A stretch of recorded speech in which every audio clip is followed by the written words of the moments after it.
Hello guys, magandang hapon. Itong ginagawa namin ay nilinisan namin yung area and preparation para sa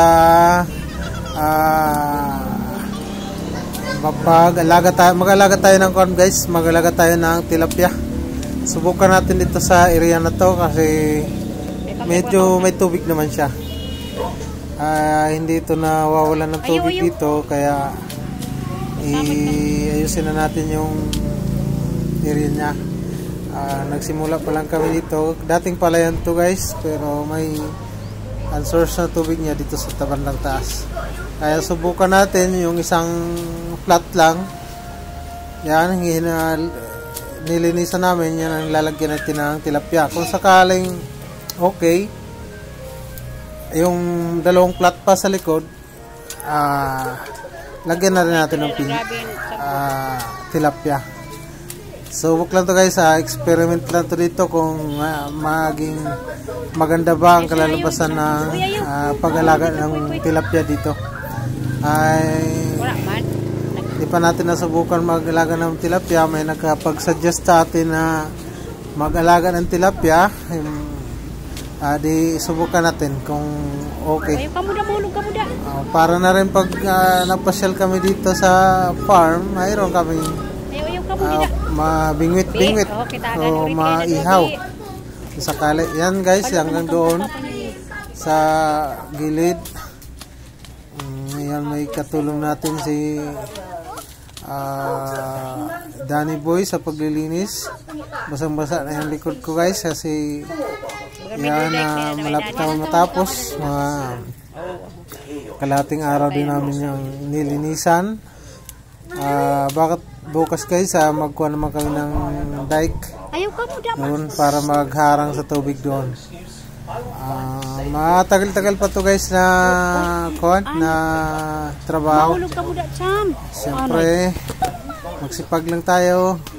Tingnan natin kung sabi pa nga may pagmuti na may aanihin.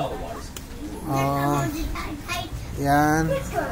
Diyan banda guys, nasugat yung tuhod ko dyan guys kasi kawayan, pumagas kawayan. Ito na yun guys, yung mga tanim natin, yung mga mais. Yan, mga mais kay Kuya Mio. Si Kuya Mio nagtanim dyan. Manyog. Yan. Yan, ito yung kabuuan ng gawin natin yung fish pond. Yan, sunog na. Yan, mga buhay na guys. Yung pinost ko nakaraan ng mga saging, buhay na. Kasi ginawa natin dito guys, dinidiligan natin yung mga saging. Kaya, ang bilis niyang nabuhay. Ayaw niya pag ano Kasi may nag-comment kasi nung nakaraan na kuwan daw, bakit nagtanim daw ako ng saging na ang init-init. Ang ginawa ko naman para di mamatay, dinidiligan ko tuwing hapon, dinidiligan ko siya. Mga 1 week na pagdidilig, araw-araw, yun, wala bang mga isang buwan pa lang, buhay na yung saging. Kung doon, marami pa tanim tayo dyan, mga saging. Siguro mga tanim natin dyan, mga 200 na puno na. Yan, malapit na kami matapos. Makapagpahinga na rin at itutuloy na lang bukas yung paglilinis. Yan guys, si Manong Pobreng Sikat naglinis na ng saging na tinanim, bagong tanim. Yan, latundan yan guys, latundan. Yan, parang pamiwang na guys kasi parang hindi na kaya yung pagod. Bagang mabigat na yung upper body. Ayan, tapos na kami.